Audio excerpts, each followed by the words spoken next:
Gentlemen, you are watching the Potsy and Tino show. It's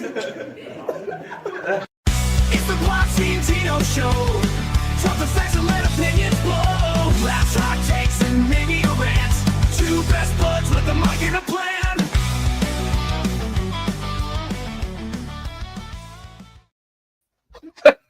Ladies and gentlemen, boys and girls, children of all ages, the Pots and Pans Network brings you its tag team champions of the world, the Potsy and Tino show. That's right. That's Tino Gray. I'm Rob Potsy Potchak, and I literally had something just attack me inside the room.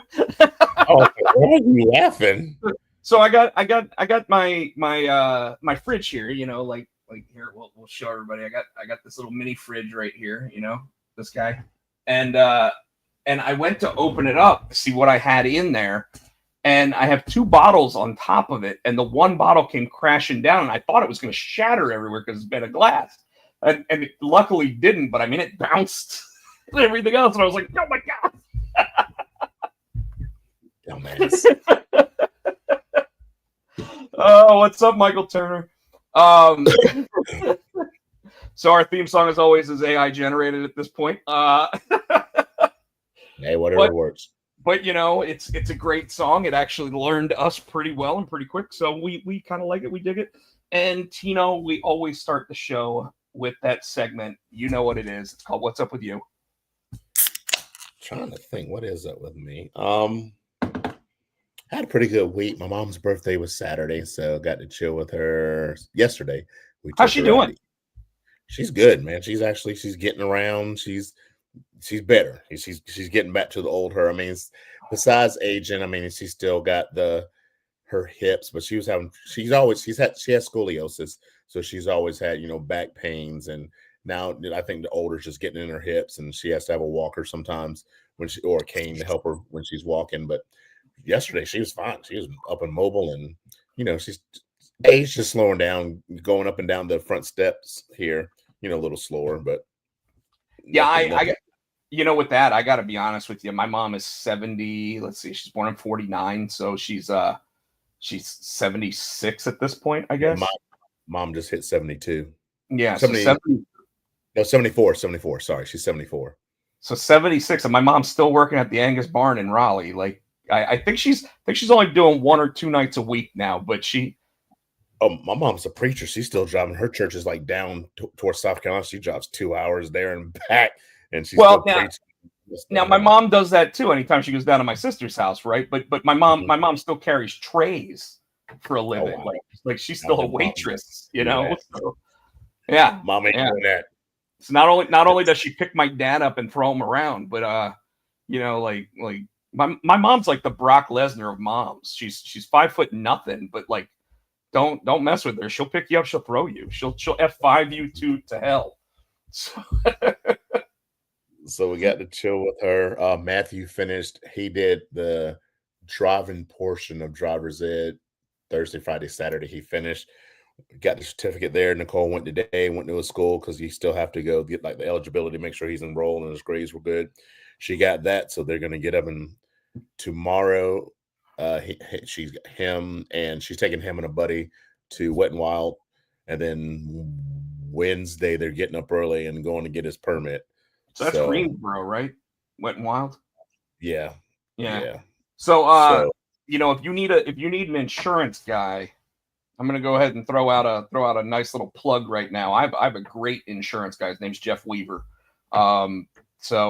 So like my house, my car, everything, like once a year he contacts me and he goes, "Hey, I found you a better rate," and then he just moves me over to it.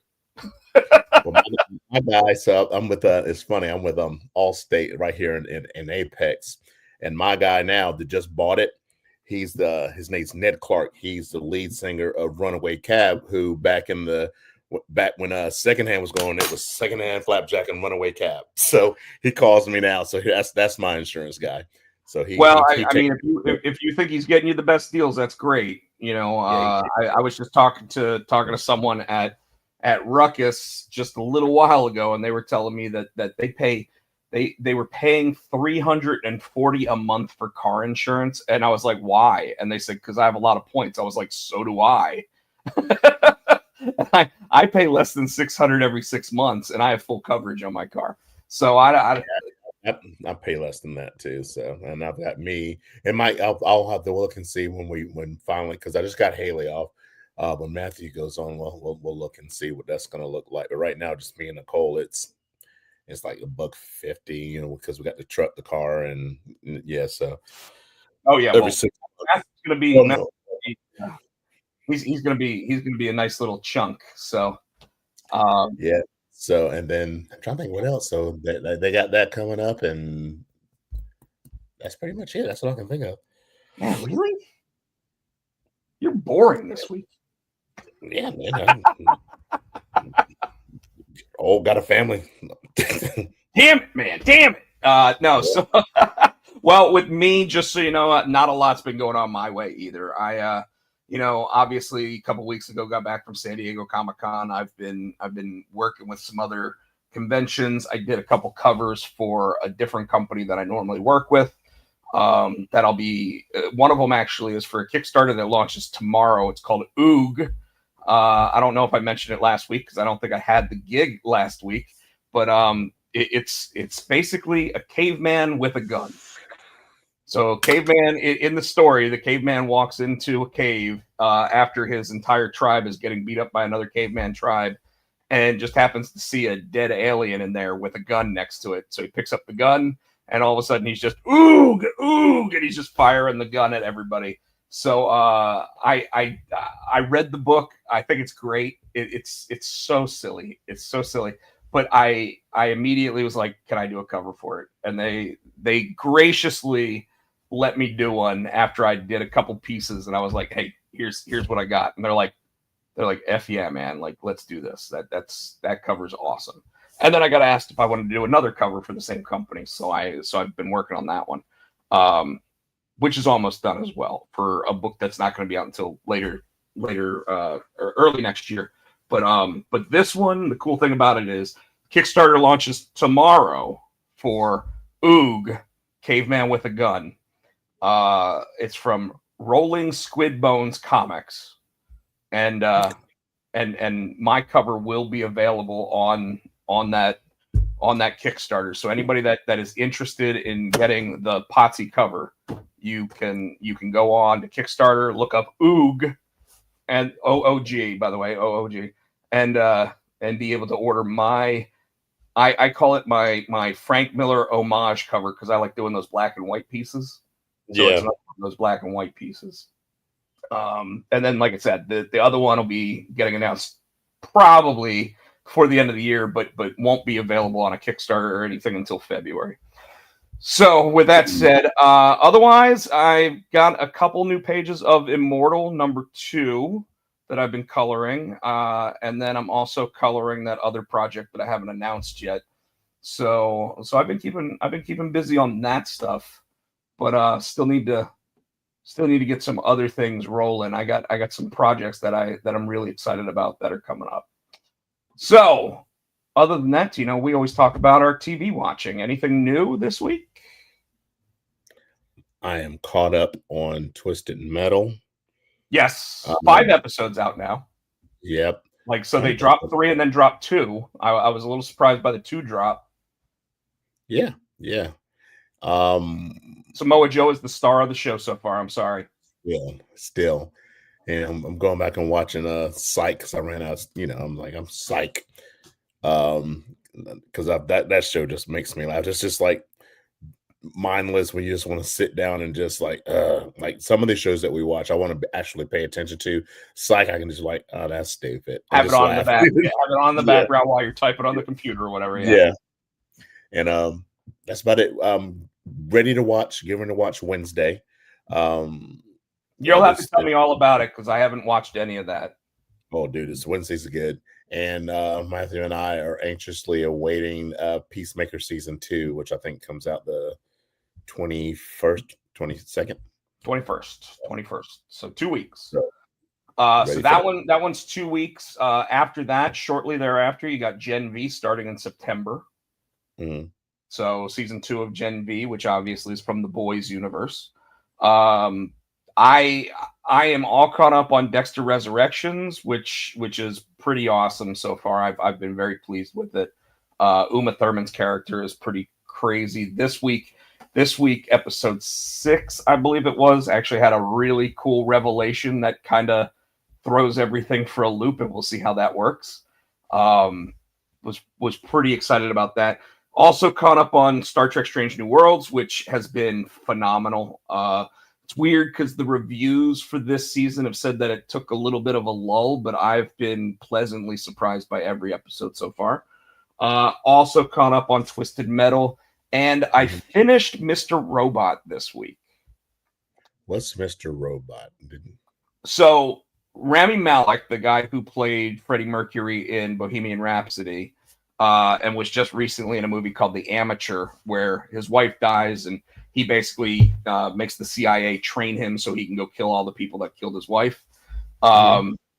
He stars as a computer hacker in a world where, like, there's a company called Evil Corp that actually runs everything, and he works for a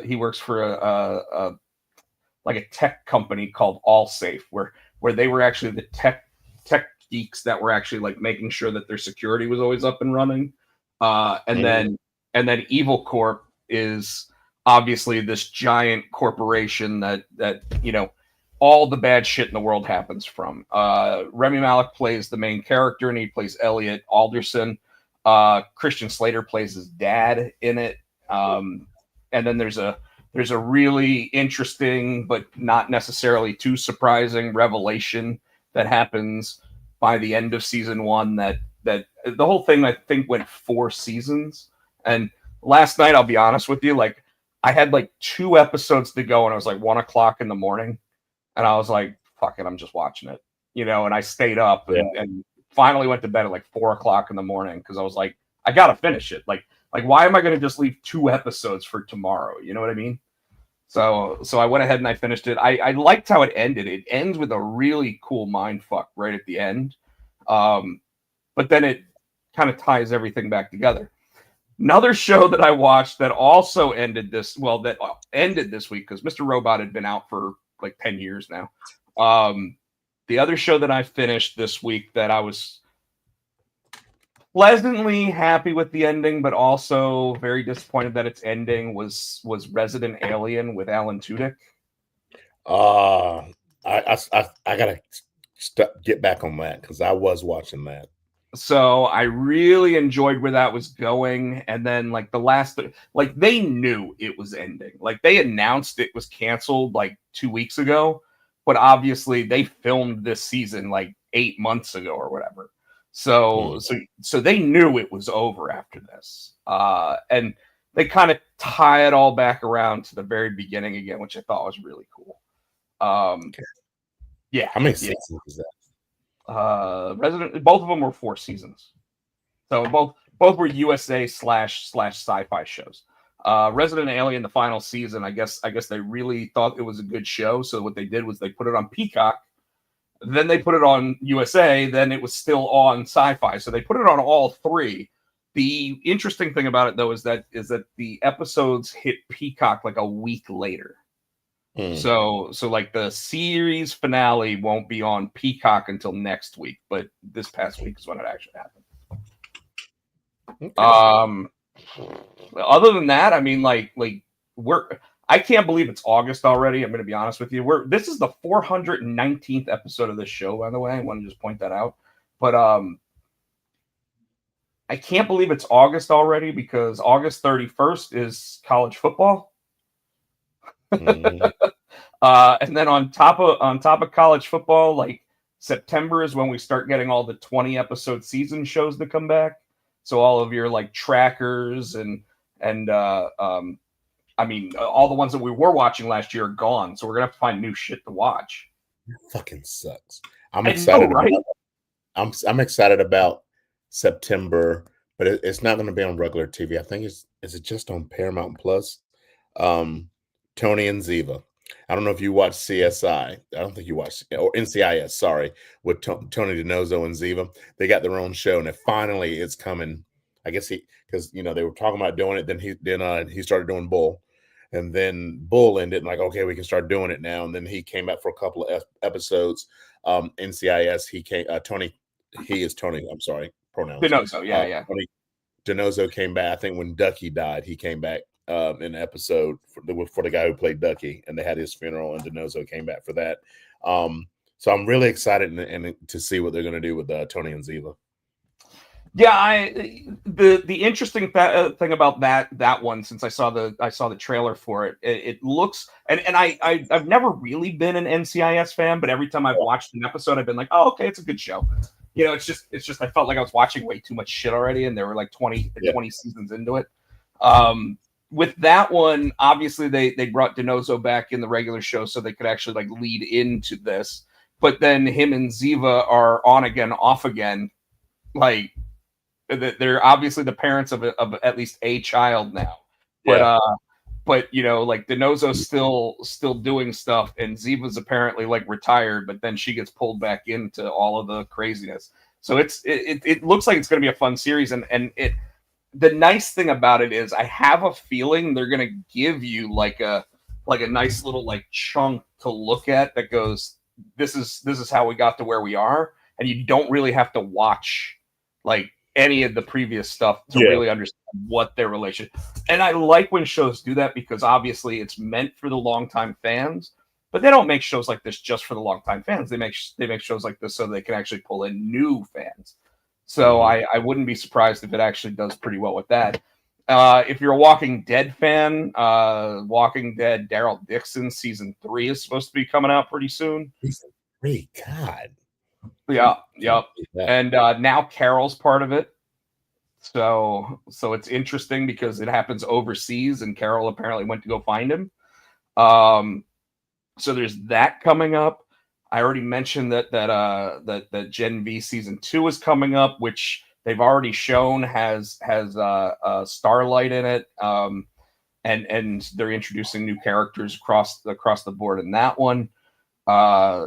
This season, I mean, upcoming TV, like someone said to me, they were like, there's too much shit to watch. And I was like, that's a good problem to have. Because I felt like there was a lull for a while where I was waiting for something to come out. And then all of a sudden it all gets dumped on me at the same time. And I'm like, well, I'm still watching this other one that's been out for God knows how long. Like, for example, Stranger Things, the final season starts November. Yeah. You know, but November. I think they're breaking it up too. They're doing like November, and then I think it's a month or two later they'll do the second part. So I think they're breaking it up.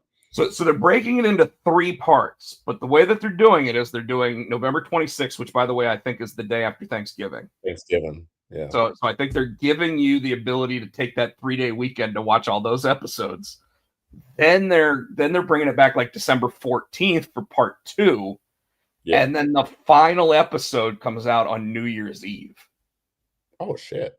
Yeah, so they're breaking it into 3 parts for that one, but they're doing and the final episode's supposed to be like a 2 to 2.5 hour movie anyway. So who knows? But like I said, lots of good stuff coming up, lots of stuff to watch. It's a good problem to have.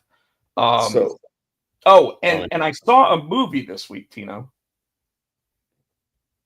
One that you were probably interested in hearing about or seeing. I watched The Naked Gun. Oh, how was it? Without spoilers.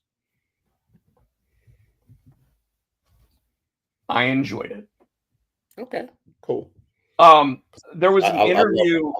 I love The Naked Guns. I was interested to see how Liam Neeson was going to do, because I used to let Leslie Nielsen. So I'm interested to see if Liam Neeson can do the same. I constantly mess those names up now when I'm talking about it. I'm like, when Leslie Nielsen was, and then I'm like, and they're like, he's dead, and I'm like, thanks, assholes. Yeah. So I saw 2 interviews this week from the internet, so these aren't spoilers by any means. The first one is Paul Walter Hauser, who obviously played Stingray on Cobra Kai, is the guy that plays Ed, Liam Neeson's partner. Okay, so the son of Leslie Nielsen's partner. Okay. And he's getting ready to be interviewed by this guy, and he goes, and he's holding his championship belt from Progress Championship Wrestling over his shoulder. And the other guy's like, oh, you had to bring the belt, huh? And he goes, well, like last time we talked, I kind of felt like you were trying to punk me. So I wanted to make sure you knew that I was the champ, so he's got his championship belt and he's sitting there going like this, and championship title. Sorry, don't want to get anybody mad at me. Championship title. And the guy goes, like, between the two of them, they get into this conversation where they're like, I think we ought to have a chop fest. So they start chopping each other. And at one, what's that? Was it you? Real quick, was it you that sent me that MJF? He was on the show. Yes. Impractical Jokers. Yeah. Yeah. So Paul Walter Hauser and this guy are doing chops, and Hauser sits there and looks at him and goes, "I'm totally going to no sell this next one. I'm not even gonna like make it." And he chops the shit out of him, and he just goes, ooh, like this, and then he looks right back at him, and he goes, "Bob Holly," and he slaps him down on the chest like that. And all of a sudden you notice that they're on their knees sitting there doing these chops at each other, right? And you hear, guys, what are you doing? And they look over and the camera pans over and it's Liam Neeson and Pamela Anderson. And he's like, would you two be professional? Bob Holly. And you just see Paul Walter Hauser look at Liam Neeson and go, sorry, Mr. Neeson, I'll make sure that we just do a regular interview now. And he gets up and he's like, my entire chest, I think, feels like roast beef right now. So that was one interview that I saw. The other one was Pamela Anderson sitting there and Liam Neeson sitting there, and this guy from one of the internet news sites sits there and goes, so this movie is very funny. I've watched it, and like, it's deadpan humor. All the humor is just like, it's always like the jokes are always coming, and you just always seem to keep a straight face, Liam. So what do you think about when you're going through these lines and you've got to like keep the straight face? And he goes, I just think of my dead mother. And that's how he says it. And the guy interviewing him just starts laughing because it's such a deadpan response. He's like, I just think about my dead mother. And he's like, I can't tell if you're being serious or not. And Liam Neeson's like, why wouldn't I be serious? And you just see Pamela Anderson just going. So what I will tell you is this: based on the commercials for it, I didn't think it was going to be any good. I thought it was going to be a really trash way of shitting on what I think is one of the classic sets of movies out there in terms of comedies, right? Mm-hmm. And what I will tell you is that besides the scene in the trailer that they show where it's him eating the chili dog and then having to go find a bathroom. Mm-hmm. And they keep fast forwarding through that whole scene so like they can get to the end of the besides that, which is I guess the Chevy Chase style humor, if you will, like the totally like in your face, like over the top shit, right? Mm-hmm. What they do really well though is like when a line gets delivered to Liam Neeson's character, where it's like the old classic one where Ed looks at Leslie Nielsen's character and goes, sex Frank? And he goes, not right now, Ed, maybe later. I'm working a case. Like that kind of humor is all over the movie. And because of that, I was pleasantly surprised. I will say, though, there was this old man sitting 3 seats down from me in the theater. And every single one of the jokes, he started laughing, like barrel laughing. And I was like, are we watching the same movie? Like, I literally, I look over and I'm like, I mean, it's a chuckle, but it's not a... Like, I was like, what is this guy doing here? Anyways, pleasantly surprised. I think you'll enjoy it. It's made by Paramount, so expect it on Paramount Plus within probably 3 months. Okay. All right, ready to move on? Yeah. Want to talk about the big news? Which one? You motherfucker. Or do you want to talk about this one first? No. Okay, well, we'll go back to. I keep clicking it. It's not going back. There we go. Motherfucker, I am not. I repeat, not paying another motherfucking subscription fee. I just won't fucking watch the PLEs. I'll just fucking watch the recaps on the fucking show. Now, there is a possibility. I keep saying it's going back and forth that if you have YouTube TV and it has ESPN, you can still get the pay-per-views. If not, fuck them. I won't be watching PLEs. Let's break it down as to how it's actually like lining up. Okay. Right now, as of WrestleMania 2026, ESPN signed a brand new deal with WWE and TKO, $325 million a year.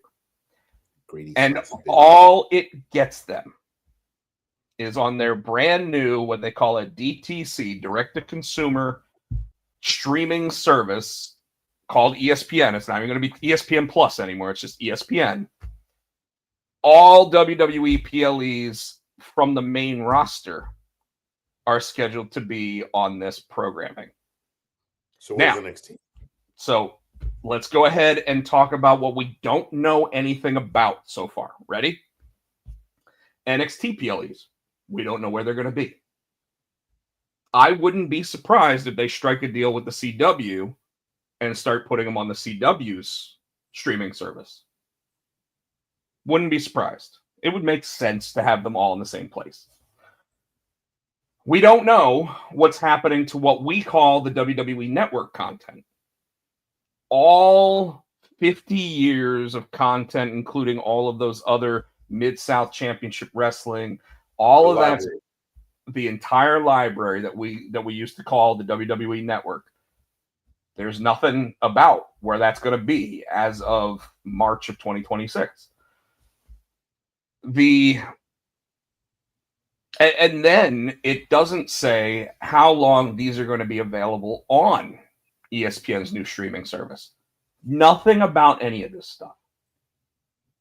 Here's what we do know. Okay?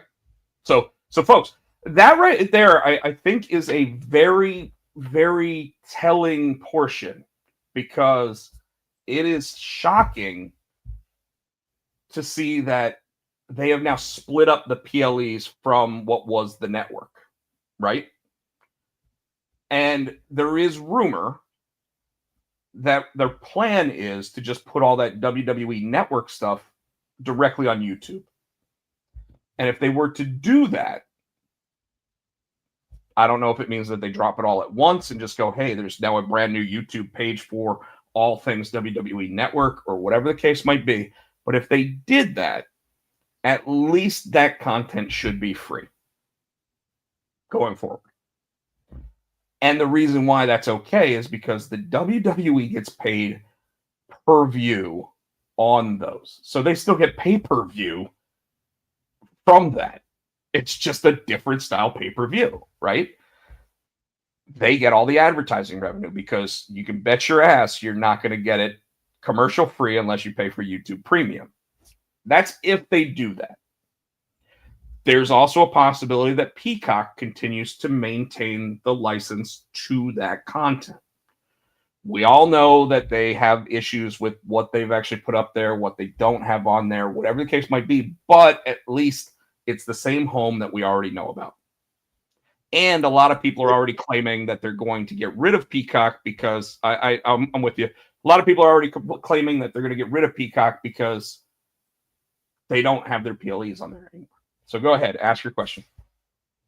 So since ESPN is Disney, right? And then, you get the Hulu, Disney, and ESPN. For example, I think it was Hulu. Hulu, I was just goofing off. No, it wasn't Hulu. It was Tubi. But Hulu couldn't they put WWE's the stuff on Hulu since it's Disney and it's that package? You know what I mean? Well, now remember so the first deal that WWE's done with ESPN, which is Disney, which would be Disney Plus, Hulu, ESPN, is this deal. So could they? 100%. But remember, Hulu's basically just being integrated into Disney Plus. Yeah. And there's a good possibility that right now you'll be able to order all of those things together for $30 a month. So even though they want ESPN to be $30 a month by itself, they package the shit together all the time. So keep in mind, most likely all of that's going to be packaged. In fact, I think they've already said starting August 21st, you'll be able to get the new ESPN, Disney Plus, and Hulu all included for $30 a month. So you should be able to get all of that included for $30. So if you're paying for Disney Plus and Hulu anyway, you're talking about $10 more a month. You're not talking $30 more a month. So just cancel and just do the combine them. That's what you're saying. Yeah, or just look up how to combine them all, because I'm sure even in their it's so weird with Disney Plus. Like I went on there today to look if I could change my subscription, and on my TV I can't, but on my phone I can. I was like, that's fucking ridiculous. It's just stupid. Like who wants to have to sit there and figure out which way they signed up so they can go back and fuck it around with it? You know, it's stupid. Here's some other stuff. Right now, there are 5 content providers that are either satellite or cable providers across the U.S. that if you are an ESPN subscriber already through those TV packages, you will automatically get this included. So you won't have to pay for it. What we, however, noticed was Tino is a YouTube TV subscriber. And as of right now, there is not only the possibility that you will not be able to get that without the $30 subscription, there is the possibility that by the time this all rolls out, ESPN will not be on YouTube TV. What? Yes. Remember how last year DirecTV and Spectrum both lost ABC and ESPN for weeks at a time? Yes. Same thing. They've got to sign a package agreement to make sure that they can continue showing it. Otherwise, guess what? You might not even have ESPN on your YouTube TV, not to mention not having the $30 package. So, for those wondering, if you currently watch Monday Night Raw, NXT, SmackDown, and the PLEs, and you don't want, and remember, Netflix now is commercials with Monday Night Raw, right? So you can't even get commercial-free Monday Night Raw. You have to pay $16.99 a month for Netflix. You get NXT because it's broadcast TV, but you do have to have an antenna to be able to get it. SmackDown is on USA, which means you have to have either a cable provider or pay for the USA app all by itself. Well, I watch NXT and SmackDown because YouTube TV. I've got to see, So you're paying a subscription though for that. For YouTube, yeah. And how much do you pay for YouTube every month? YouTube TV is $70. So $70 to get 2 programs. And that's no, but I watch everything. You still watch all the other stuff. Which, by the way, I'm getting ready to explain to you something else. And then you either have to have the same thing that Tino's got so that he can watch AEW because it's on TNT or TBS, or you have to have Max, right? So Max, minimum $10 a month. The CW app, you get that free, I guess. Yeah. But I don't think it's free if you don't have a cable provider or a YouTube TV provider. Oh. So I think you only get NXT if you're watching it live in the moment with a DVR or if you have a provider. So, all right, right now you're paying $70 a month for your provider. Do you pay for Max? Yeah, I pay for Max. But Okay, so minimum $10, right? So now we're up to 80, right? Netflix, $17 a month. So now we're up to $97 a month. Yep. We already said SmackDown's included with that. But now we currently know that your YouTube TV does not include that ESPN package currently. They did say they are working to actually make sure the deals are finalized before March. I mean, I'll do the Hulu and Disney. I'll combine that. Maybe I can do that. So and you're probably already paying for Peacock, right? Yep. So all right. That goes up to $14 a month now with commercials. Shit. And that happened 3 days before they announced they were losing the PLEs, by the way. So now we're up to 110, right? This is before your internet, by the way, which you have Google Fiber, which is $70 a month. So we're now up to 110. You pay for Disney Plus, minimum $10 a month. You pay for Hulu, minimum $10 a month. So we're now up to $130 a month. And that's before you have to add something to get this ESPN package. I pay $90 a month for my internet and my cable currently, or $105 after all the fees and whatever. But then I still pay for Disney Plus, Peacock, Paramount Plus, and luckily right now I've got an agreement with Max. But I mean, I'm still paying $140 a month for this stuff, even though mine is scheduled to include the ESPN package. Here's my issue with this, Tino. And first, I want to go ahead and say congratulations to TKO and the WWE for being able, because remember, the rights fees that they were getting from Peacock for all of the network and the PLEs, which included the NXT PLEs, was $180 million a year. Okay? This new agreement is $325 million a year for 5 years, so $1.625 billion. Damn.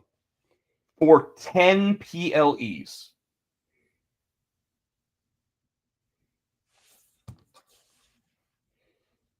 I want to point out, Peacock had the option to match. They offered $275. ESPN and Disney, who, by the way, keeps claiming that they're losing money every quarter, just shelled out $50 million more a year for something that 5 years ago they wouldn't even mention on their networks.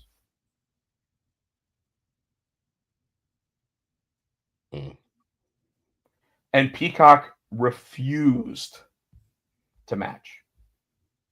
Flat out refused. It's $145 million more per year, and you don't even get all the content. And we still don't know what's happening with all that content. The problem that I have more than anything else with all this, well, there's two. The first one is nobody's explaining it to us how it actually works for us. What we need to do, what we need to have, how we get it, why we get it, and all of that. We need an FAQ. We need something that breaks down every single question we might have about this so it can be answered. Has not been delivered. It's now been a month since that announcement. Or, I'm sorry, a week since that announcement. A week since the announcement, sorry.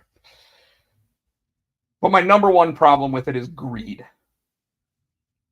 Flat out fucking greed. And I want to point this out. I want to point it out specifically because before we went on the air, what did I talk to you about? September 29th, Monday Night Raw. Oh, yeah. Yeah. Oh, yeah. So the WWE, which used to tout. Go ahead. the WWE, which used to tout that you could get a $25 ticket and it was the best value in entertainment. The cheapest seat in the fucking house is $80.50. Nosebleed. That was the 332 section. That literally is the very top of the entire arena. Why would I go? And you know the saddest part is that place will probably sell out. Which, up until last year, hadn't sold out a fucking show in I don't know how many years.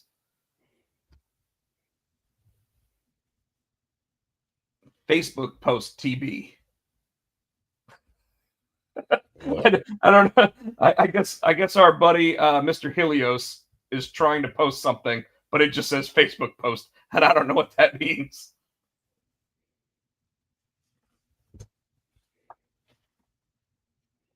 Well, and Michael Turner is absolutely 100% accurate with this. We are now priced out.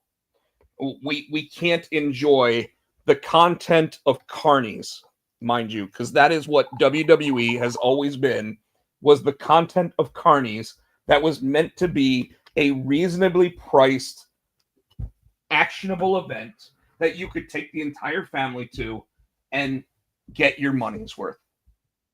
And now we might not even be able to watch it anymore. It's fucked up. They don't care. No, they don't. And this is where I have the problem with it, is that they keep touting, oh, we're worth this much, we're worth this.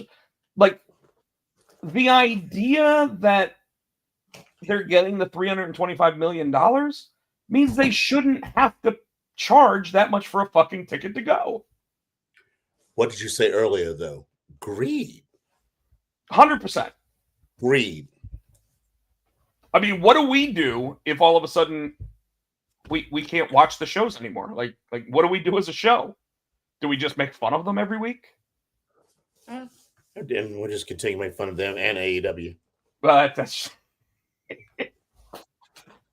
so I am flabbergasted by this. I'm very disappointed. I truly feel like they have, like I started this conversation, I said good for them for getting it. You know, because now you're talking, they're getting NBA money, they're getting Major League Baseball money, they're getting they're not quite NFL money yet, but they're getting close.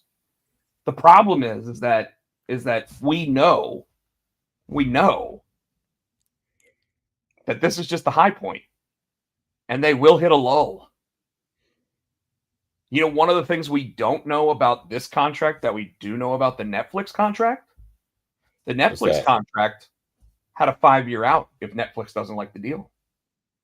Because remember, they said $5 billion over 10 years, but they have a 5-year out. I think he's just going on each one of our platforms. Hey, I would be fine if Mr. Helios pulls us up on every single platform that we are live and streaming on, because it just gives us another view. Did you see what he said? Just wine. Yeah, give YouTube love too. Yeah. No, underneath it, just came home from company pool party and wine tipsy. So, Mr. Helios, I want to point out, next week is our 420th episode of the Potsy and Tino show. So I'm pointing out that next week is our 420th episode. If you want to appear from your Palatio status, I think that it's important that you possibly be here for that one. Once again, the ESPN deal, kudos to WWE for getting themselves another $1.6 billion in an RVD. Yes, in an RVD. There you go. Kudos to them for getting the $1.6 billion. Kudos to them for continuing to do top-notch business and constantly selling out. At some point, it's going to run out. And we know it is because it's cyclical. It does it all the time. In fact, I was listening to a show last week where they were like, what could AEW do to try to really get back into the ball game, right? Because at this point, I'm gonna say right now, anybody that complains about WWE's ratings, shut the fuck up. $325 million a year for 10 events. Shut the fuck up. Remember, $5 billion over 10 years with Netflix. Shut the fuck up. They don't care about ratings. They care about content.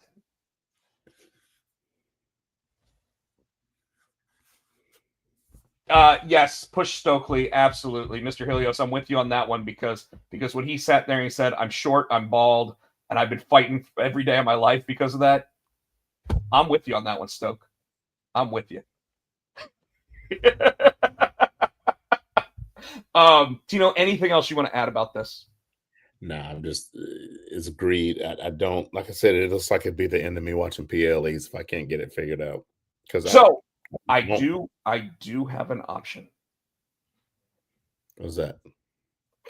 So, ever heard of something called a VPN, a virtual private network? I've seen that coming up on TikTok too. I'm not quite sure how it works. I want to point out that NordVPN, Chris Van Vliet talks about it all the time on his show.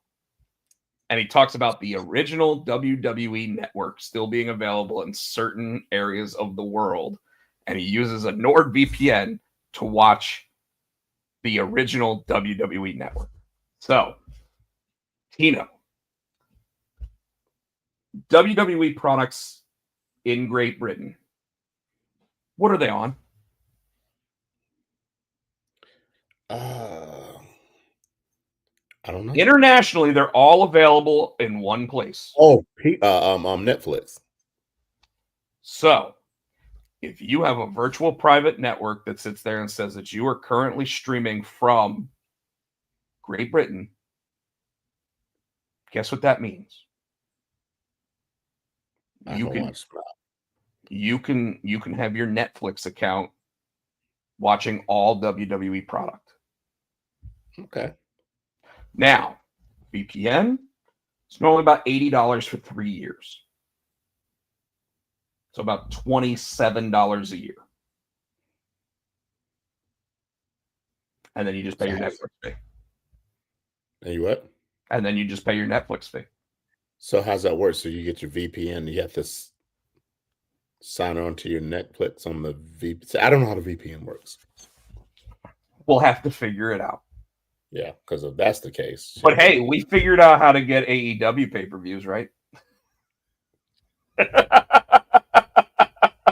And we only yell at those about 3 times an episode. So see titty a couple times. Not anymore. No titties recently. No titties recently. But anyways. So nothing else you want to add to that? Nah.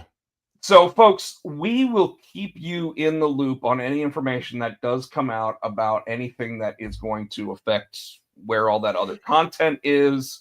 We will let you know as soon as we have the information. We will let you know. We are pretty up on that. I mean, like, I sent it to you 2 hours after it was announced, and it was announced at 6:00 in the morning last Tuesday. Mm-hmm. It's pretty fucking crazy. Now, I do have another one I want to talk about. This right here. So I didn't realize that he got released. Not released. Contract ended. Which means, guess what? He ain't coming back. Well, what it means is that if he wants to, he could be on AEW on Wednesday. If I was him, I'd go back to TNA. So, because she was the smoke show there, and he was Killer Kross, and again, it's one of those. He'll go to AEW, and he might be the flavor of the month, and then. Well, and remember, Karrion Kross, or Killer Kross, as he's known on the Indies, is 40 years old. He's not a spring chicken. Not saying he doesn't have 10 years left in him. I mean, the guy's in fucking phenomenal shape. broke 3 bats. I still can't get over that. But we saw what happened. And did you ever watch the documentary for WrestleMania weekend, where he wasn't even on the show? I don't And then think they so. called him to show up so that he could be part of the AJ Styles match. Yeah. So Karrion Kross filmed like an hour-and-a-half documentary about his frustrations. And it even did include when he went backstage and talked with the... Where is it at? It's on YouTube. Okay. Sorry. And there's a new one. And the new one came out yesterday and is called My WWE Contract Ends Tonight at Midnight. And it's an hour-long documentary. And they were talking about it all day yesterday on socials. Scarlett actually mentioned that she's now accepting bookings as the Smoke Show again. Killer Kross mentioned that you can go, you can book him as well. Both of them said they are free agents. Here's the thing. I believe that as of right now, they may not have contracts, but I do believe that they will most likely return to WWE. What I would like to see them do with that, Tino, and to your point of going back to TNA, would be to sign WWE contracts and show up in TNA. And then they could make their way back over to WWE after their whole "we're running the indies again" happens. Because remember, Karrion Kross did perform for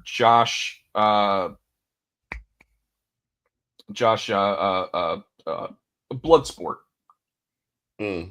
over WrestleMania weekend. And, we saw SummerSlam weekend. There were a ton of WWE wrestlers on the Bloodsport card. Josh Barnett.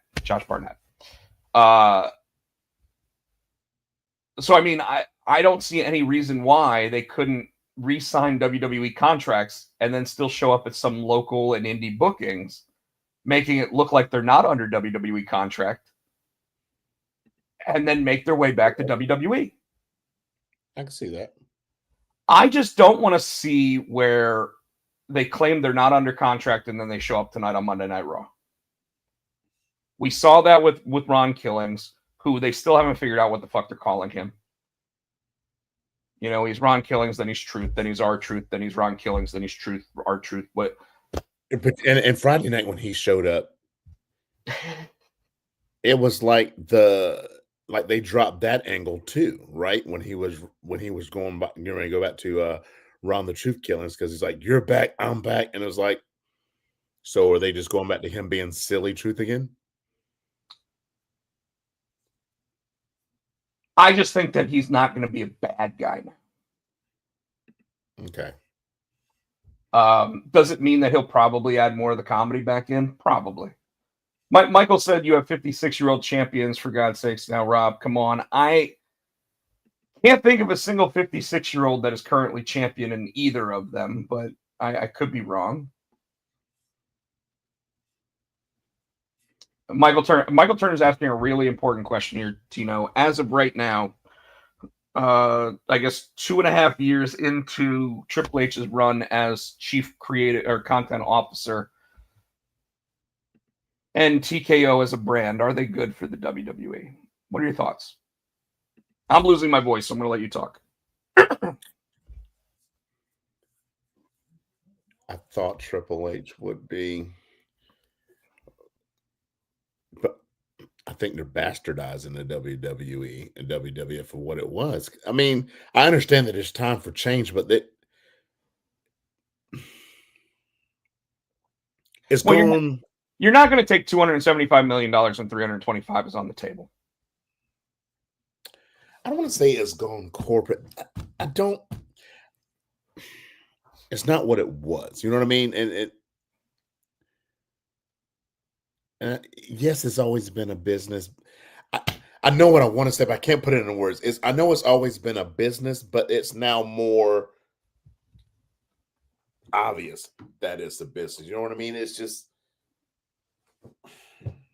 So, all right, here's my feelings on it. Do I think Triple H is doing a bad job? No.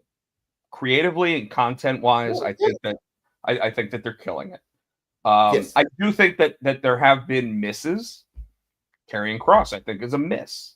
I think Karrion Kross is a very good talent.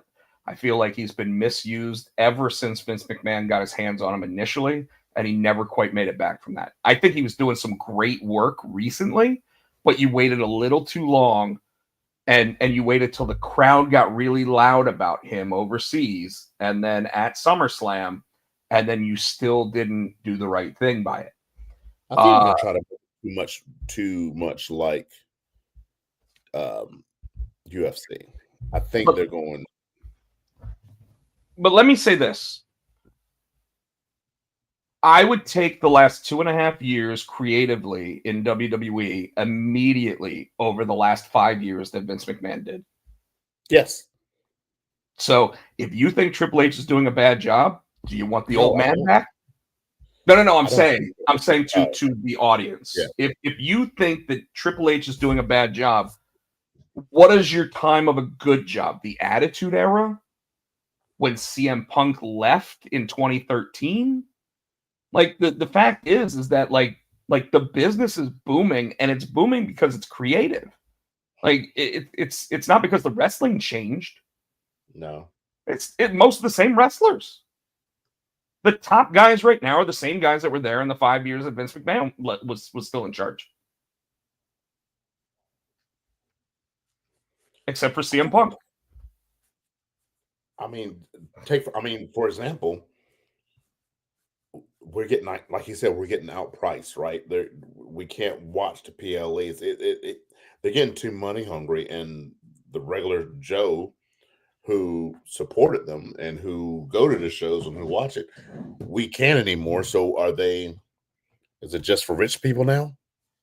Well, and you know, like any other sporting event, that's unfortunately the way it ends up going, right? If you price everything out to where the licensing and rights fees are so expensive, it means that the ticket price has to be up, because otherwise they're not gonna go to that arena anymore. This is part of the reason why I had originally said that when they decided they wanted to do an international tour immediately after Royal Rumble leading into WrestleMania, I thought it was genius. And the reason why is because they can sell out those arenas every fucking year, because they only go once. When you look at AEW, when we're talking about selling out certain places, right? When they started, they sold 15,000 seats in Chicago. The first time they were in New York and they sold out the Arthur Ashe Stadium, it was like 20,000 people, right? Since then, they currently are filling a 1,200 person arena in Chicago, and they're barely filling it. Mm-hmm.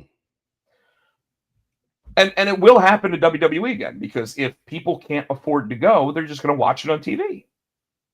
Cyclical. You know, and unfortunately what that really means is that corporate tickets are going to be given out.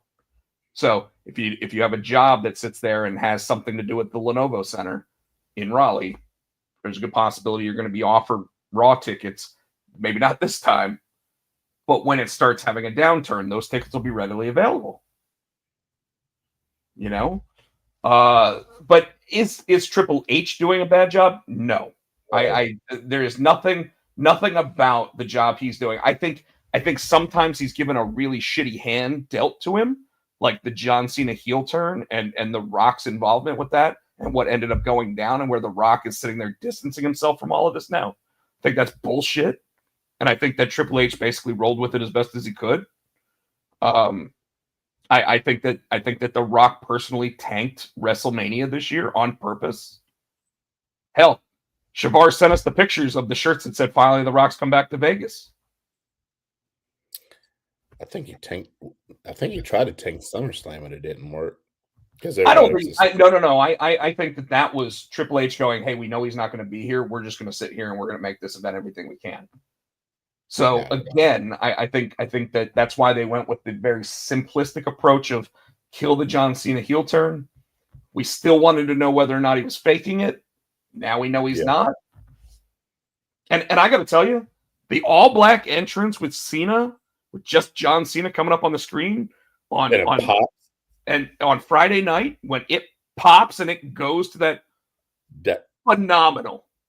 I was thinking the same thing. I love it, right? Because they're cheering and it was going to happen, and all of a sudden it's just that explosion of color.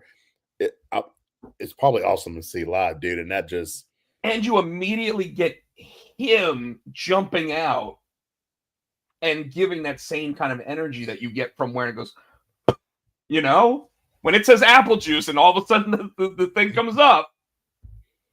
It's fucking awesome. And by the way, I think that's something that Triple H and John Cena came up with together.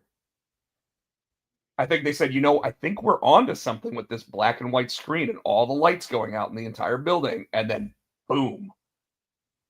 And I still, to this day, think that John Cena's words that came out of his mouth the Friday before SummerSlam were Triple H's immediate feelings of the Rock situation.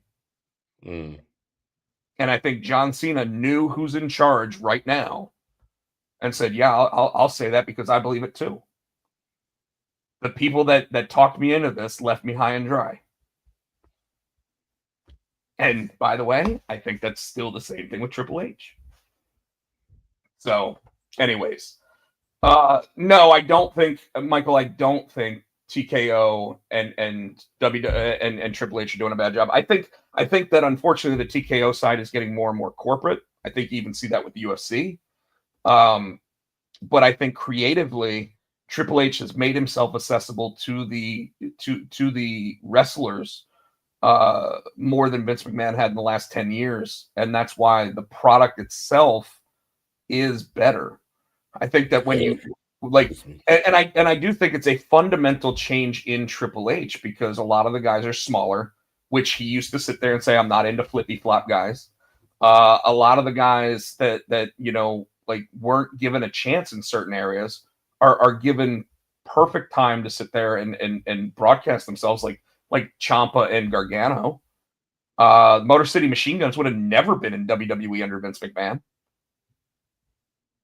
Never, right? I mean, hell, Alex Shelley literally wore a jacket out this week that said "Wake, Bake, and Skate." You think Vince McMahon was going to allow that? No. See what I mean? So yeah, sorry I went on too long about this, Tino. I truly think that I think that Triple H is doing a phenomenal job with the product that he's got. Does he always get it right? No. Did he get it right with Naomi? Fuck yeah. Oh, dude. That's about, yes. Is he getting it right with Lyra Valkyria, Becky Lynch, and Bayley? I think so. Like Lyra Valkyria came out of nowhere and suddenly she's a well-known name on Monday Night Raw. But for every one of those, you have the same problem that I have with AEW putting Bobby Lashley and Shelton Benjamin in a tag team, where Bobby Lashley legitimately is the only legitimate, credible fighter in AEW right now, and you've got him in a tag team. And by the way, Shelton Benjamin could easily stretch every single member of the roster. So both of them are legitimate badasses. And you have them in a tag team going up against Speedball Mike Bailey and AR Fox or whatever his name is. Sorry, it's not AR Fox, it's the other guy. But Jets, yeah, it's Kevin Knight. Yeah. And I have the same problem in WWE, because I know that you always sit there and like to say, I've got a problem with one, but not the other. But I have the same problem with Asuka right now. She's relegated to a fucking tag team.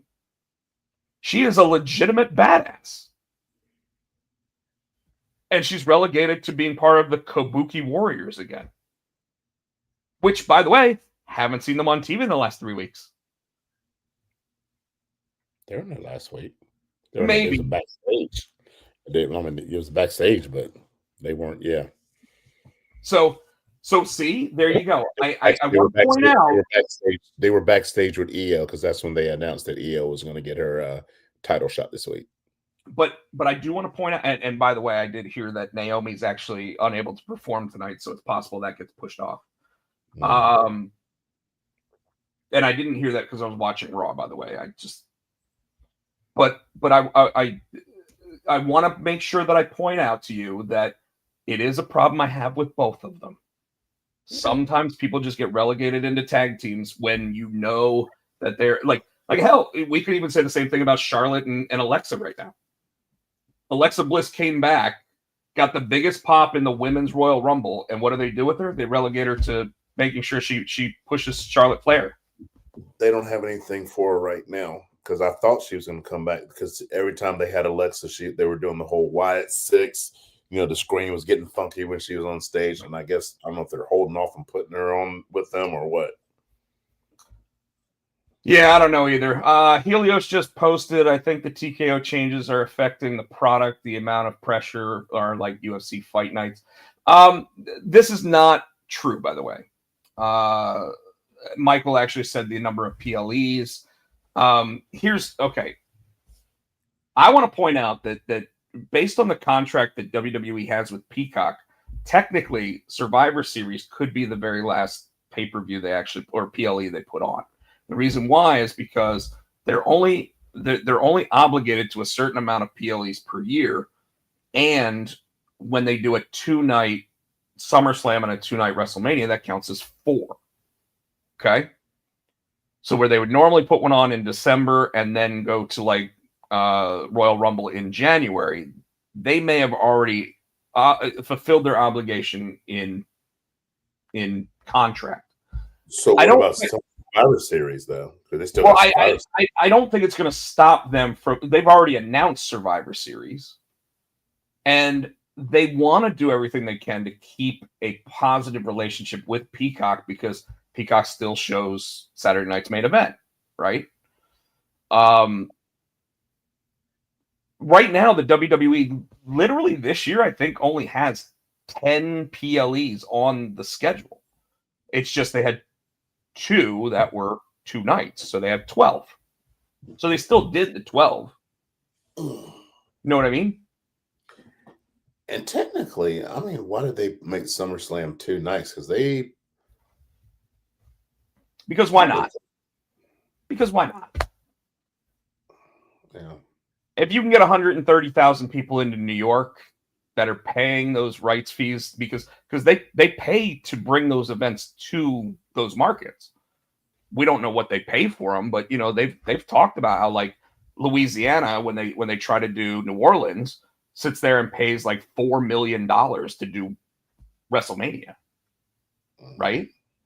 And that's one event, and that's just to put it on in the stadium. Then they still get the revenue for putting it on in the stadium. So 2 nights of that, you're talking $2 million gates. You're talking if they got a $5 million rights fee just to be there for that week, that's $9 million. And then on top of that, with the ESPN deal, it's $30 million a night that they're putting it on TV. It's insane to even think about. God knows. You know the worst. So you know what sucks about that is that after WrestleMania this coming year, after they've made $60 million from ESPN for 2 nights, they'll release people from their contracts. So that'll be the greed talk again. Ready to move on to something else? Yeah. All right. So let's talk about Dynamite and Collision because we've been talking about WWE and their rights fees for a little while. I want to specifically talk about the very first match of the night this week. I want to talk about the Speedball versus Moxley match. Now, Tino, after 2 weeks ago, Hangman Adam Page beating Moxley to maintain and retain the championship, did you think Moxley was going to take time off? Mm-hmm. Well, I guess he did, because he had a really easy match ahead of him with Speedball Mike Bailey. Because we knew Mike Bailey wasn't winning the match. Right? Right. We weren't going to get that AR Fox beating Chris Jericho out of nowhere thing. Moxley ain't letting that happen. Moxley needs to take time off. Moxley is overexposed. We don't like him right now. But Speedball Mike Bailey, I want to point to... Go ahead. Again, are they trying to make him look strong again because he lost the title? Because I don't understand why they're still pushing him. Well, the push for Moxley, I totally get, because he's your top guy. Like, he is the top guy in AEW. Doesn't need the title. We already say that. In fact, hell, he knew he didn't need the title because he didn't carry it around.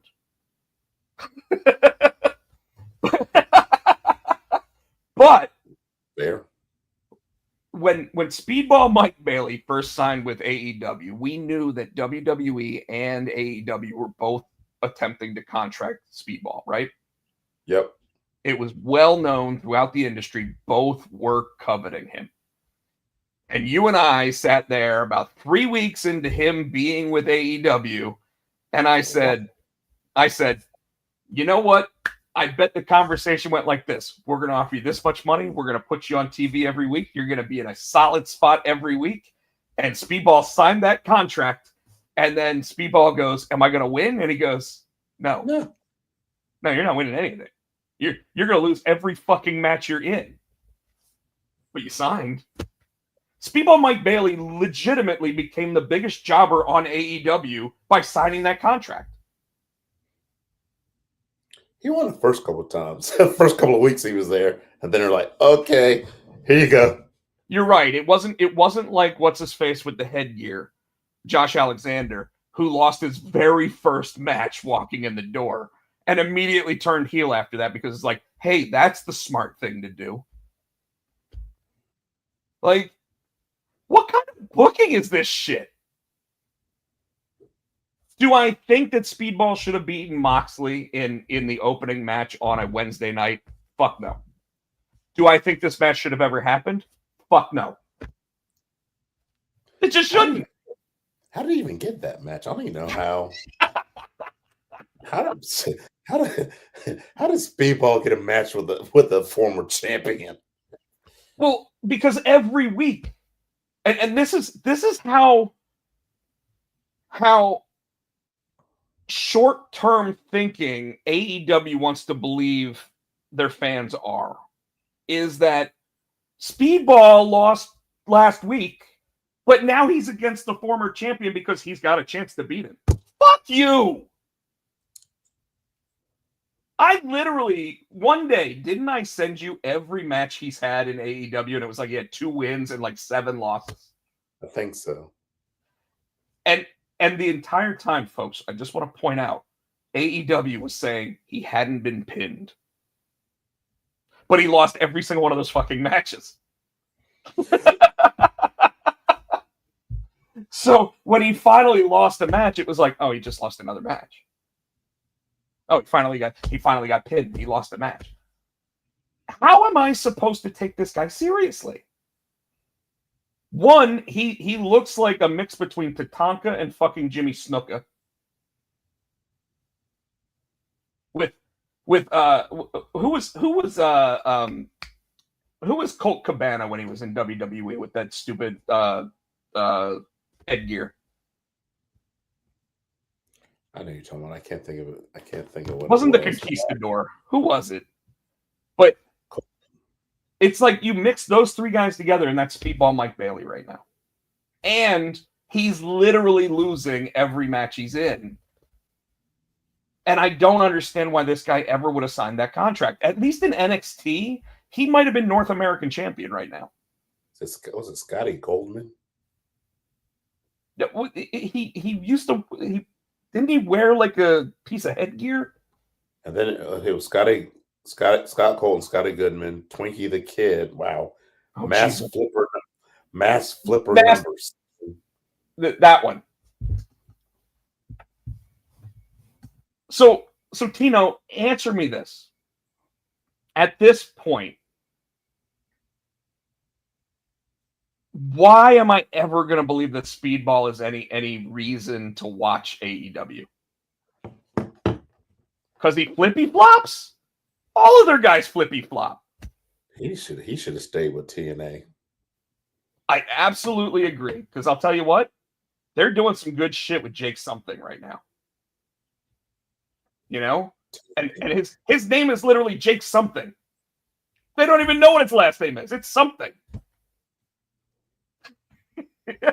You want to laugh at that. You want to. No. Sorry, it's that by the way is a Galaxy Quest reference where Sam Rockwell's character is named Guy, but Guy doesn't let anybody know what his last name is, and he starts yelling, "I don't have a last name," and they're like, "Guy, you have a last name," and he's like, "What is it?" And they're like, "You never told us."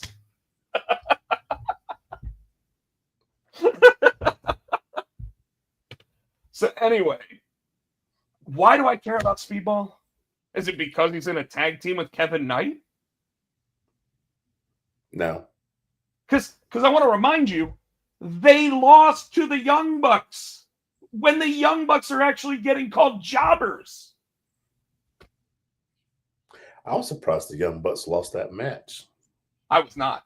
Have you watched Brody King and fucking and Bandito? But we said last week that we thought it was going to be FTR and the Young Bucks. We thought they were going to do that. Well, I'll tell you what. They're finally doing something with Brody King because they hadn't done shit with him the entire time he's been in AEW. But they put him with that 2-time Ring of Honor World Champion, Bandito, and suddenly you got Brodito. And their finishing move is the coolest thing I've seen in fucking years. And pardon the language, but it needed the F-bomb there. It is. Did you like how it was what Generation Me? They put their old names up there. It was Max and Jeremy Buck. I love, and you know what? I can almost guarantee it's the Young Bucks actually doing it to themselves because they're like, people don't like us. We're gonna sit here and we're gonna do everything we can to at least make them laugh. And it's getting over with me. I'm not saying I'm ever gonna like them as wrestlers, but I love what they're doing. When their set was raising and it stopped, they were like, they had to crawl under it. When they had Justin Roberts actually read the thing off, and they were like, "You have him read it verbatim," and he's like, question mark. Yeah. It's testimony, read it verbatim. And you know what? So a couple weeks ago, Bully Ray was talking on a show about how he didn't understand why the Young Bucks match went first, and the Young Bucks won the match, and then they had the Hangman and Moxley match in the middle, and then they finished with the 4-way women's match, and they said the women just couldn't top what Hangman and Moxley did, and they're right. And Bully Ray was bringing up how he thought that they should have moved that Young Bucks match to the main event. Except, if you remember, when they came out, it said insert name. And they didn't even have a video package or anything. There was no music, or it was generic music. And the whole reason why was because they're supposed to be jobbers. They're supposed to be the first match of the night. Like, it's genius. And I don't know if it's getting over with their diehard crowd, although the crowd in the audience was sitting there chanting job or, so it's doing something. I just don't know if it's doing enough to where it's going to make more people want to tune in to watch it. And I'm not saying on TNT or TBS, because we've already said, fuck ratings. Ratings don't matter. But we haven't seen a big uptick in how many people buy their pay-per-views either. So I almost wonder, and I'll ask you, if you could come up with, and maybe you want to take a week to come up with this, and folks in the audience, I'd say same thing to you.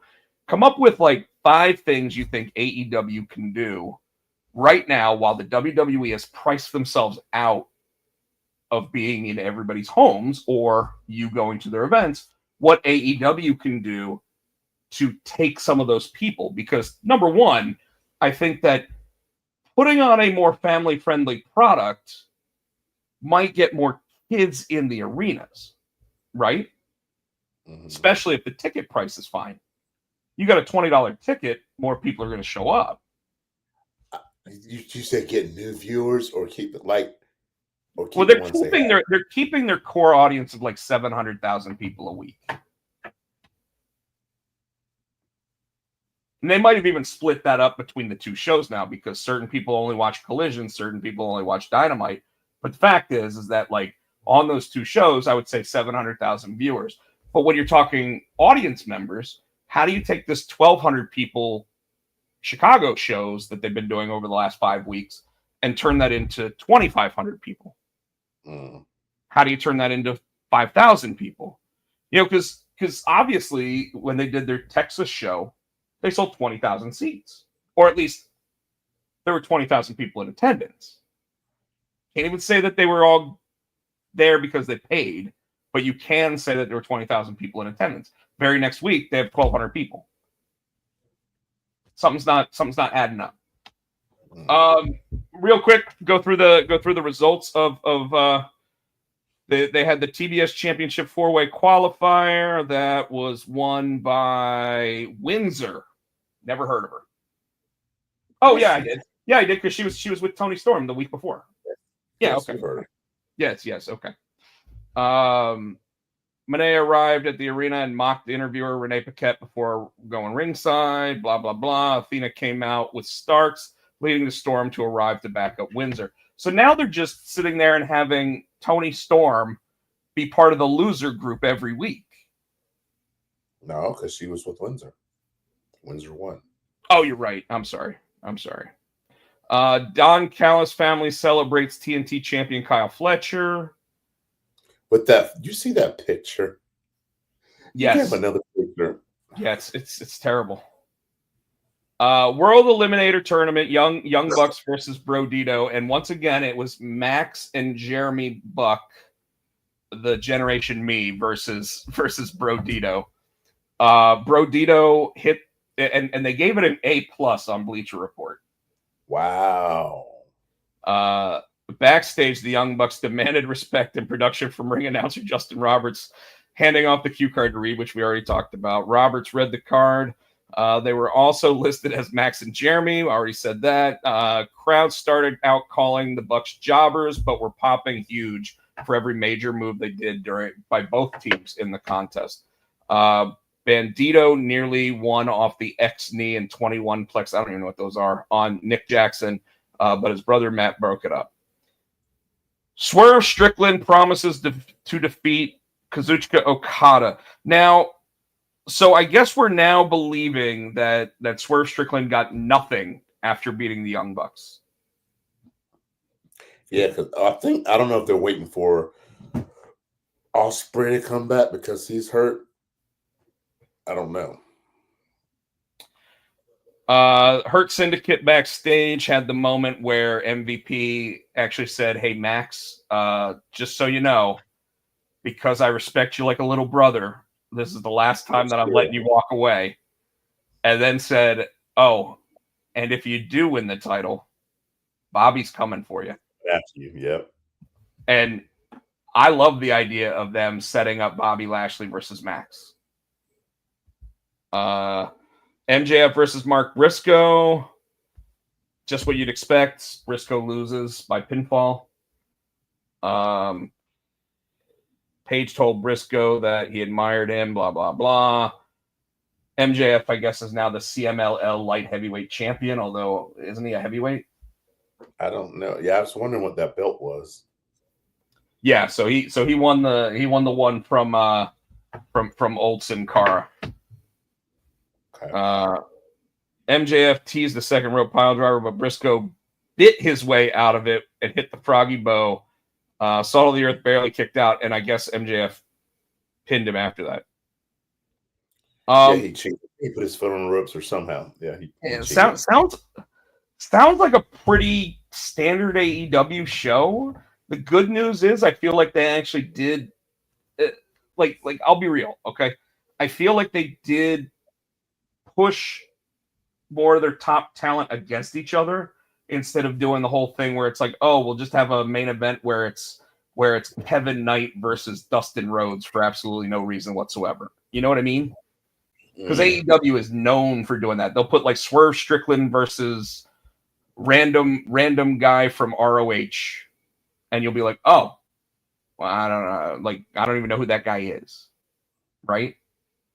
So they didn't do that this week. They actually put quality talent against each other in all of the matches. Did it impress you at all? Did it make you want to watch next week? Did it? Obviously, we watch every week anyway, but did it make you have to tune in? No, not really. I agree. I mean, it was entertaining. I mean, it was entertaining, and it had parts that made me laugh, like the Young Bucks thing, and you know what I'm saying. But it's not like, oh wow, I can't wait till next Wednesday to see what's going to happen next. And at this point, don't you think that after giving Hangman the championship and now even having him have his rematch against Moxley already, like that should be what the plan is how do we get this rolling so that we keep it going? Because I really felt they built that Hangman winning the championship up really well, and then I feel like since then it's been like, eh. Yeah, because I don't know who his next challenger, who's next step up is. Is it Max?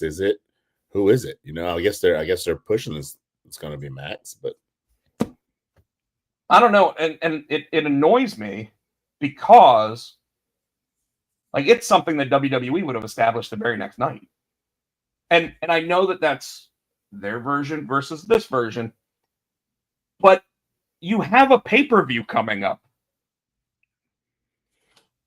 Time to start. Like I think they're doing really well with the Kazuchika Okada versus Swerve Strickland feud. They're talking about it every week. Yeah. They beat each other up every week. They're really building that one. But I'm left at a loss here for this. And it sounds like you are too. Yeah, I just it's not doing it for me right now. You know what I mean? Like I said, I enjoyed it. It was entertaining, but it's not something that I have to like Raw. When Raw goes off, I'm like, fuck.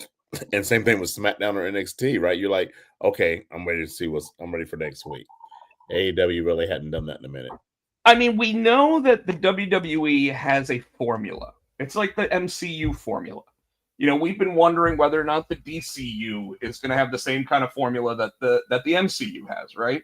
And obviously, from the very first movie, Superman, no, it's not. We're going to go ahead and we're going to start with all these extra characters from the very beginning. Cool. It's working so far. Let's see if it continues to work. You know, let's see who screws it up the first time. Because, I mean, like, let's be honest, Iron Man 2 was not it made a lot of money, but it wasn't a massive hit. Iron Man 3, even worse. Bad movie, if you ask me. Probably my least favorite Marvel film that they did. And it had probably my favorite bad guy in terms of the actor involved with Guy Pearce. But when it comes to AEW, now is the time to strike. Now is the time to build those feuds so that we know who's going. Like I'm going to say, the Athena versus Toni Storm one, I think they're building it up classically. They're not facing each other necessarily, but they're in the corner of two other women that are fighting. And it's like, well, fine. That adds to the story, right? So I think there's some stories that they are doing. I think the Young Bucks story, I feel like they're building it really well. But what's the end game? I don't know. I'm enjoying it right now, though. Like you and I said, it was FTR versus the Young Bucks. Except now, I think they're going to force FTR to work with the Young Bucks. Oh. And they've even had backstage segments where it looks like they're starting to do that. You know, Although I would have rather the pack of Newports beat the Young Bucks than Brodito, but whatever. Christian finding himself or not. The reason why I put this here, Tino, is because Christian so far, since being told to go find himself, has been beat up by his former patriarchy members multiple times, and yet still sounds like he is full-blown heel. I think I like where this is going, though. I think he's still fighting it, right? I think Edge will come out and he'll, right now, Christian's still trying to be the hard ass and be the asshole. And I think it's going to take a couple more beat downs and Edge saving him before he finally, it's kind of like, I still don't need anybody, right? No. I think that's where they're going. He's stubborn. I'm hoping that before they hug it out, that Copeland slaps the shit out of him. Because I want that slap to be the last draw that finally makes him sit there and go, you're right. But I want to physically see it. I don't want to just see it in their eyes and then they go, boom, and then they do the big hug. I want to see him slap the shit out of him. Maybe even have Christian go down to his knees and then go like this before he stands back up and Copeland just embraces it. Because I'm so tired of the old way of them doing it. Right now, Christian is a piece of shit. He said he's a piece of shit. He's multiple times said he's a piece. They had to. They let it go the first time, and then they blurred him out every other time after that when he says he's a piece of shit. I'm fine with him being a piece of shit. But at some point, if he's going to be the Christian we all know and love, I mean, is Edge going to rip off the damn turtleneck? Like, I hope not. I hope Edge starts coming out in a turtleneck too. But I'm kidding. Only one needs a turtleneck. But I do like where it's going, and I think you're 100% right with what you said on the idea of where they're headed with it. But I want to see it done better. And if Copeland slaps the shit out of him because Christian sits there and like is like, stop saving me. I don't need you. I don't. And then and Christian goes down to his knee and then he comes back up and he goes, you're right. I do need you. I'm sorry. It's basically the John Cena face turn without the slap to the face. No, I want to see the slap to the face. Exactly. All right. Raw or SmackDown? Raw. And I know we want to try to blow through this. So on Monday night last week, they've got two new Americanos, and they are Pete Dunne and Big Strong Boy. What's his name? Big Strong Boy. Tyler Bate. Tyler Bate. Yeah. So we're up to 4 Americanos now. Yes. Yes. So, but let's start with the beginning. Obviously, it was the post SummerSlam show. Seth Rollins comes out with the title. Says he fooled everybody. The only person that knew was his daughter, who told her teacher. I think he said he told Paul too. What's that? He told Paul too. Oh yeah, he told Paul. What do you think of the tribal thief? That shit is fucking hilarious. And the Shulafala.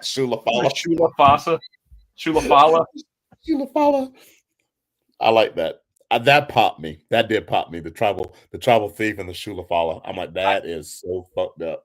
I saw a meme that showed Roman Reigns walking down to the ring wearing a pair of Crocs or flip flops. That's right, it's flip flops. Walking down to the ring wearing flip flops, and it said Roman Reigns next week. And that shit had me laughing. Do we think Braun Breaker is going to be happy about this? Like long term? No. I think the picture that I'm looking at right now on Bleacher Report even shows it. Braun Breaker wearing all black, but he does this like turnaround after, so he's like looking away from everybody as Seth talks about like, ha, ha, ha, ha, that whole thing. LA Knight comes out, interrupts, gets a match for later in the night against Seth Rollins for the championship. We'll talk about that in a minute. I loved LA Knight doing it, but it's funny. We were talking about LA Knight, and wouldn't it be even cooler if he was the fourth man of the group? And I would have enjoyed that more than I think I enjoyed what they did here. But that's fine. Sheamus versus Rusev, 50-50 booking on this. No pints, just fights is what WWE posted about it. Sheamus double count out. Sheamus has been having a pretty rough go recently. Not winning very many matches, putting on banger after banger, but not winning banger after banger. Penta versus Grayson Waller. Penta ends up winning. It was fine. World Tag Team Championship match: Charlotte Flair and Alexa Bliss versus the Judgment Day in a return bout. I like that. No, was it? No, that was Friday night. Never mind. Okay.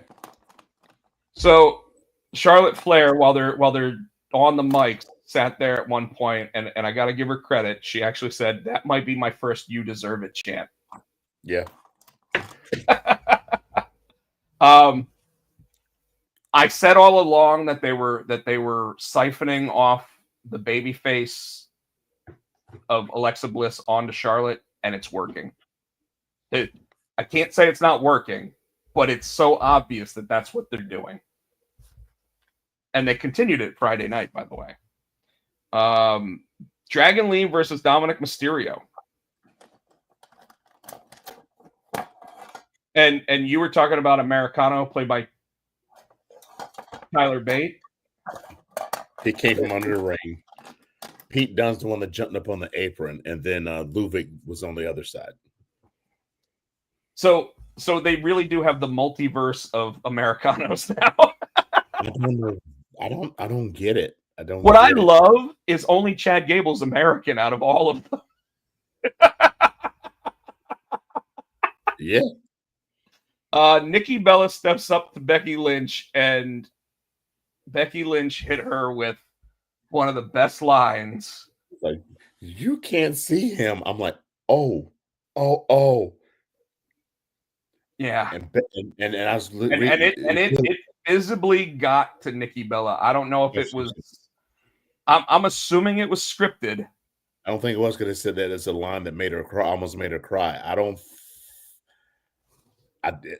know. That's kind of like that the when Tiffany hit Charlotte with the divorce line. Hold on, let's see if you can see the WWE line here. I don't know if you can. No, it's blurry. There you go. Speechless right now. Holy shit. From WWE. So they had to have gotten Nikki Bella's approval for saying something about the relationship. It's possible that Becky didn't tell her what the line was going into it, though. World Heavyweight Championship match: LA Knight versus Seth Rollins.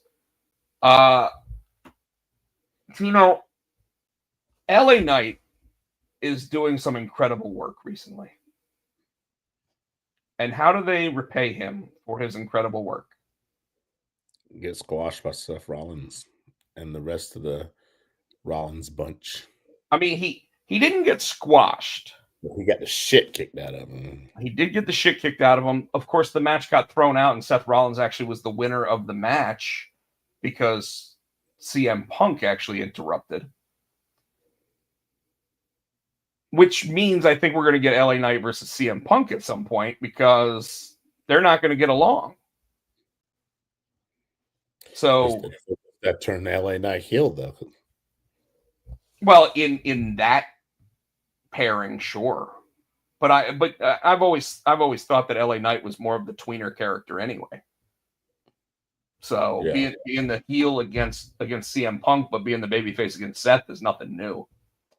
Thoughts on the match? It was a good match. Like I said, I knew Knight wasn't going to win because 50-50 booking. He beat him at Saturday Night's main event. Yeah, and Punk Seth just won that belt. Won their way in hell. He was winning that belt the night after. Yeah, you can't build Seth as this you can't build him as this leader of this group and then have him lose 2 nights later and lose the championship. But then that goes back to my complaint about AEW. Now WWE is doing it. Don't give me a match that I already know the outcome of. I Yeah. knew there was no way LA Knight was going to win that belt. Yeah, and there was the smartest piece of booking on this was the fact that LA Knight didn't get pinned, because they blow off heat in WWE on these types of matches all the time by having and it's the same thing AEW does, because AEW is known for always having an outcome to a match, right? So you don't have these disqualification finishes. You have somebody getting pinned in the center of the ring, and you're like, there goes all their heat. Thanks. Right. You know? I mean, how many times has Chris Statlander had to actually come back from all of her heat getting blown? So, anyways, I give Raw like a B- for last week. I thought that it was a decent show coming off of the second night of SummerSlam, but not the best. I gave it a B. Yeah, okay. SmackDown. And I'm going with SmackDown because I didn't pull up the NXT results, so I apologize for that. They've got some good stuff going on with the women's division, but otherwise, actually, Obafemi, Moose, and there's going to be a big NXT title match coming up, but I think we're a couple weeks away from that. All right, so SmackDown, here we go. Cody Rhodes. Actually, John Cena came out. We already talked about that entrance. The entrance for John Cena is the best thing that they've been doing. And the crowd eats it up. Like they hear the lights go out. Then the lights go out, and you just get the John Cena, and then boom, just color, and it's amazing. Logan Paul comes out and says people want to see it. We're going to do it. And they were in Montreal, so of course he said, and we're going to do it in a French-speaking country, Paris, France. Paris. Which, by the way, like that is like I'm sure someone gave him the line, but to deliver it the way he did was classic heel. It was really good. It was very well done. Then McIntyre actually attacks Cena from behind. Cody Rhodes comes out. Notice Cody not in the suit anymore. He's always wearing the jumpsuit now. I don't understand. Yeah, it's merch. And didn't have the belt. Came out. Belt. Well, I mean, remember, it's a championship title. It's not holding his pants up. He was wearing the suit. He needed to hold the pants up. Came out without the championship. All right. It made sense for him not to come out with the championship, because if he's just running down to the ring, he was just going to pull it off and drop it anyway. Motor City Machine Guns versus JC Mateo and Tala Tonga. I felt like this was a burying of the Motor City Machine Guns. Like anybody who didn't think that the Cannonball and the Tall Tree weren't going to win this match. They've got to make that group stronger. So I mean, they're going to push them. They're going to feed people to them. But it was a little surprising to see it be the Motor City Machine Guns, in my estimation. Okay. They did use the classic trope of the Motor City Machine Guns were hurt, so they obviously couldn't put on the same type of performance that they normally would. And totally made sense. It was 5 days after SummerSlam. Perfect. That day ladder match, yeah. Yeah. And a solid match. Like it's nice to see Hikuleo and Jeff Cobb actually getting some work in and looking solid. Sami Zayn versus Solo Sikoa happened after that, and the underdog from the underground went ahead and knocked one out because he rolled him up, got the win, and got out of the ring. And I don't know if you noticed, but then after that, he stood outside the ring and stared all four men down for an unusually long time. Yeah. I was like, is he going back in? I didn't know why. I didn't get why he was doing that. I would have run up the damn ramp, because if any of those four guys had grabbed him, fucking done.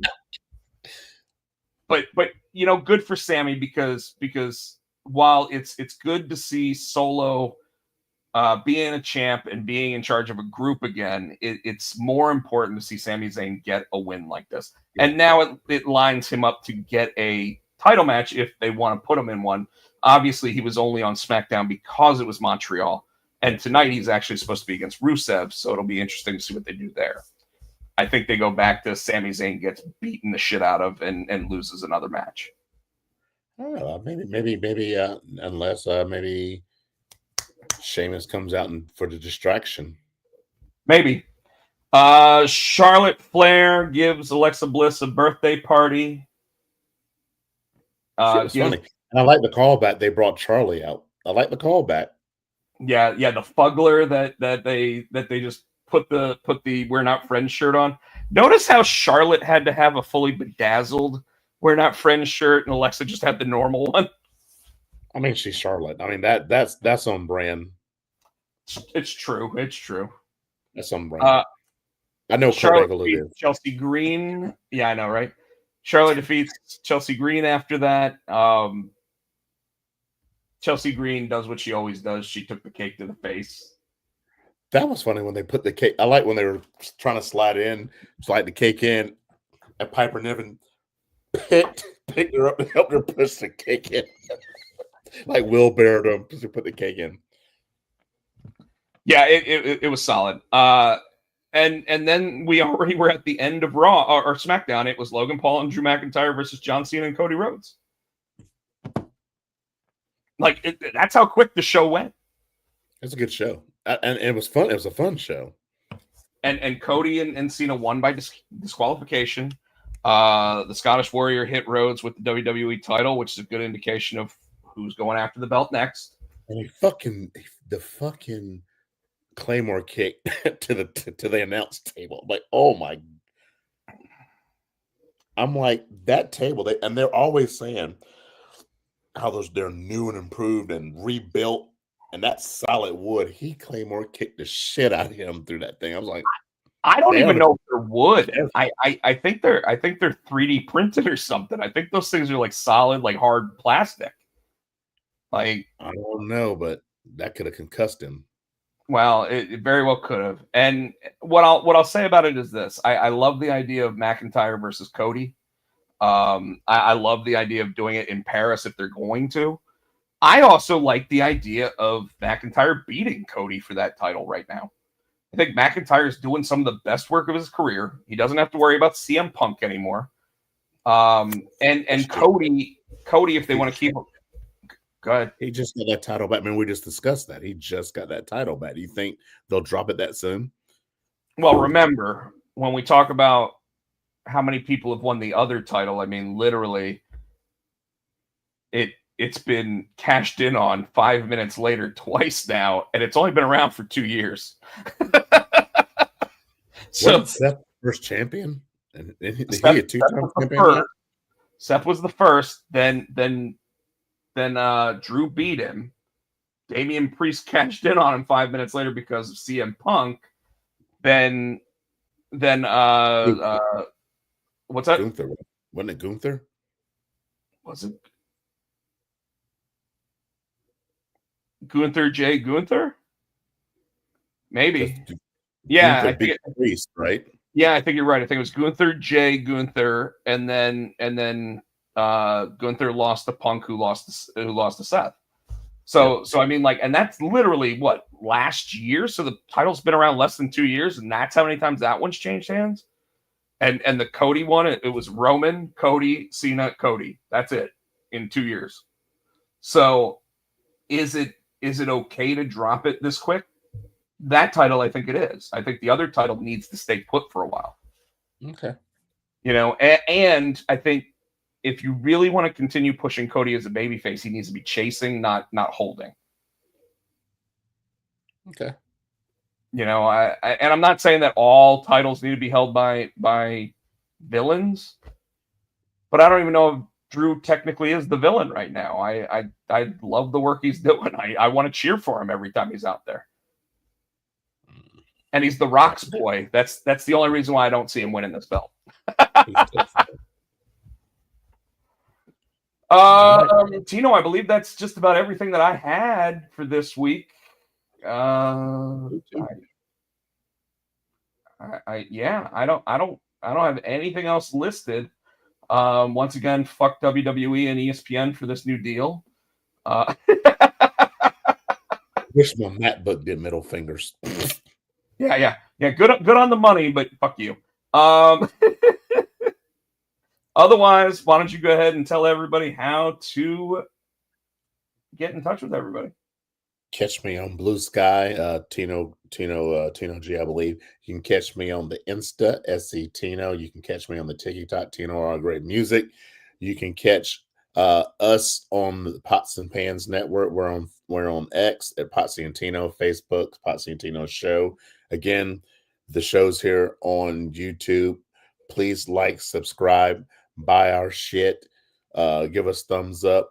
We won't sell. Well, if they gave us millions of dollars, we might sell out. You might have to. We would sell out. We would sell out. Yeah. They pay to see us too.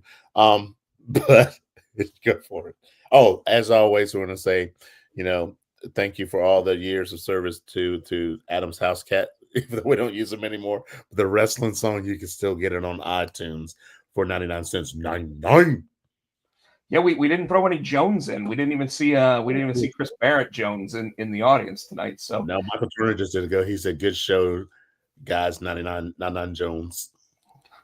After WWE deal also, he says. Yeah, you can follow me on just about all of my socials, either Pochak, Rob Pochak, or Rob Potsy Pochak. As you see on the screen right now, please like and subscribe. Give us a thumbs up for the episode. We really appreciate it. Tell all your friends about us.